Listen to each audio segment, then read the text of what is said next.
Hello, welcome to my professional YouTube channel, Emerging Trends in HR and Recruitment. Well, my name is Sandeep Nakhate. Just to introduce myself, I recognize almost a decade of expertise in HR and recruitment with well-known IT companies.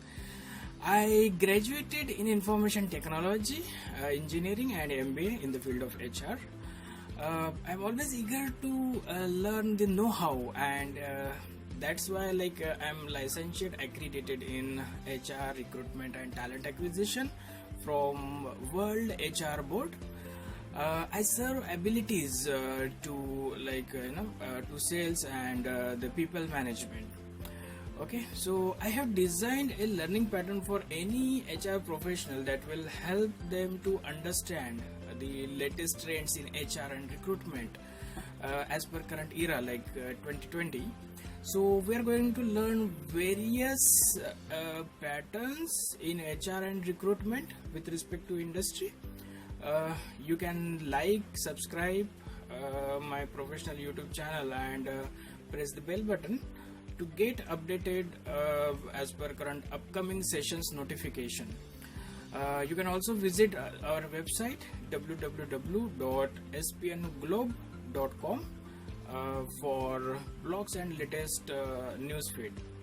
So let's get started with very first topic in emerging trends in HR and recruitment, that is workforce planning. So just coming to next slide. Yeah, this is the example. Let's start with an example. Just imagine you are a fruit seller. Let's say the example of mango, because now mango season is going on. So you are a mango seller, and on very first day you took 50 mangoes to sell, and all were sold. On next day you took 500 mangoes to sell, and out of them 100 were sold and 400 are unsold. Now how many mangoes would you take on third day to sell? It's the biggest question, right? So it will be felt random unless we have some basis of forecasting, and that's what I will make you understand today. So why workforce planning, right? Why workforce planning? Why we need workforce planning? Because it will balance the external hiring with internal moves, right? It will help in more effective onboarding. It will also help in better anticipated training, compensation and benefit needs, right? Workforce planning will provide employee engagement, and that too in very improved way, right? So just to moving ahead, now let's talk about workforce forecasting. So what are we going to understand in workforce forecasting? We are going to understand workforce demand forecasting, workforce supply forecasting and skill gap analysis. So these are the three things which we are going to discuss in today's topic: workforce demand forecasting, workforce supply forecasting and skill gap analysis, right? So now let's go to the demand forecasting. So basically demand forecasting is the quantitative aspects of human resource planning, right? So it is basically a process of estimating the future requirement of human resources of all kind of organization, right? So there are few factors that may affect demand forecasting. Those factors are like a particular or say typical employment trend of the organization will affect demand forecasting. Uncertain replacement needs due to death or say unplanned resignations or termination will definitely affect the demand forecasting. Then it can also be affected due to different demand of the product in the market, right? It may also get affected due to expansion of the organization. So just to moving ahead, let's study this Markov model. There are actually various ways to forecast the workforce demand, and let's get started with this most emerging model which was developed by Andrei Markov. Okay, so Andrei Markov has developed this model, and it is followed by most of the organization. It is also known as transition probability matrix, right? The basis of internal movement of your human resources of various departments and level, right? So let's get started with Markov model. Let's do the analysis for one of IT company. Let's understand it with an example, right? You can see on this particular slide that the IT company have forecasted the transition of 5 different levels during a year span. You can say from January 19 to December 19, right? If we look at the support associates, so out of 1440 associates, 86 associates have been promoted to team lead, and 288 associates have left the organization in one or other way, right? So Markov analysis calculates the transition percentage in a way that 6% support associates have been promoted to team lead and 20% associates have left. Similarly, for team leads, 10% have been promoted to assistant manager and 2% have been demoted. Correct. So they have been demoted to junior level, say associate level, and 16% are exit. They took exit. Same analysis has been done for assistant manager, for manager, for project head, for all other designations, right? So accordingly, you can easily forecast the workforce demand from this transition analysis. Now remember that the fruit sellers example. Do you remember it? So can't we not able to find the forecasted number of mangoes that fruit seller should want to sell on third day by using Markov analysis? I think you got the answer, right? So let's take a pause and do a small exercise here. Take all level of people in your organization and find transition percentage using Markov analysis. Of course, you will have to estimate the probabilities of transition, right? So I hope you will do it. Let's move ahead.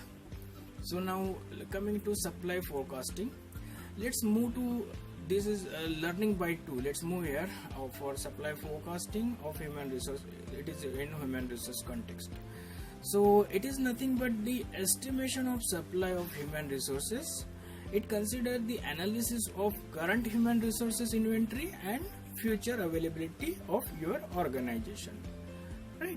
So moving ahead, some factors need to be considered while forecasting the workforce supply.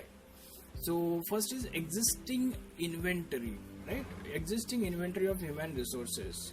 You can categorize it in terms of head count, say skill wise, designation wise, job grade wise. So like grade 1, grade 2, grade 3, grade 4, and also location wise. Okay. Second is a labor wastage, or you can say employee wastage or employee attrition. So that can happen due to temporary or permanent labor loss. Okay.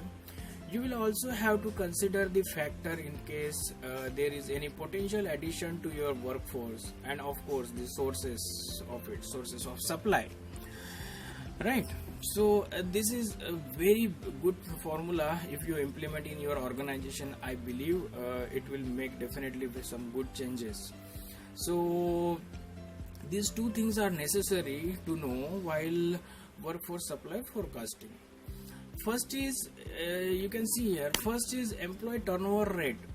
It can be calculated as the percentage number of employees left during the specific period, say a year, to average number of employees we had during that period, right? To be more specific, let me talk about my own organization, which is SPN Globe. Say 40 employees have left in last year and average employees were 200 during that period. Then employee turnover rate of my organization during that period will be 40 divided by 200%, which is 40 divided by 200, like which is 20%, right? So, and the second is the employee stability index, right? So employee stability can be calculated as percentage number of employees with 1 year or more to number of employees who were on roll during that period, right? So let's understand again by one of example. Say my organization SPN Globe had 200 employees during whole last year and 400 were on roll during that period, right? So the stability index of SPN Globe was 400 divided by 200, which is nothing but 50%, right? Sorry, 200 divided by 400 is 50%, right? So now let's talk about the last learning bite here, that is skill gap analysis. You have forecasted workforce demand and supply, right? Now you need to understand what is the gap that you need to bridge. Let's take an example. There is a typist who has excellent typing speed, that he can type a whole book in say 5 days, right? But he doesn't operate the computer. So in that case, isn't it so surprised that the person is unemployed today? Yes, that will be. Why do you think so? Why do you think so? If it is yes, then why do you think so, right?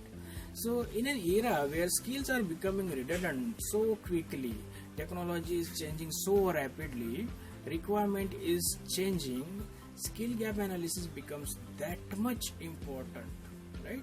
Of course, it is not the time exercise, it is the dynamic effort, right? It also has to be proactive efforts, right? So what are the ways in which we can achieve that? This is the most important thing, right? So we can achieve it by this analysis can be done by these 4 ways. So skill gap analysis is the difference between the skills employer want or need and skills their workforce offer them. It is the difference between skills employer want or need and skills their workforce offer them. Correct. So your first footfall, you have done your workforce planning, you have some idea. Now you look at the skill, identify which are the critical skill that you need, then you measure, take an inventory of say where you are currently and then find the gap. Correct. So skill gap analysis can be planned individually or like it's a team or company level as well, and identify the important skill you need by answering the questions like what skills do we value as a company, right? And what skill do our employee need to do their jobs well, say now or like in the future, right? So to measure skills level, you could use a few of the methods are there, like surveys or assessments. You can also use interviews with employees, right? You can take the feedback from the performance reviews. Skills management software are there which you can use, like HR DBMS is there, some ATS system that can make the skills gap analysis and are much less time consuming as well, right? Nowadays several ATS has are there in the market that can help to measure the skills. So like JobWide is there, Silkworm is there, iSIMS is there, one of cloud-based ATS, Taleo is there, which is used by Oracle and several other organizations as well. So once you collect all this data, you can act on it by 2 ways. The gap can be either filled by the training or by hiring. So that will be completely your call based on this analysis, right? So I hope you understood this very well. right? Thank you so much for watching my video. I hope this was very informative. As I said, please like and subscribe my professional YouTube channel and press on the bell button there, you can find it, and that will help you to get the notifications of your upcoming sessions. You can also visit our website www.spnglobe.com for blogs and latest news feed. Okay, thank you so much guys. Thanks.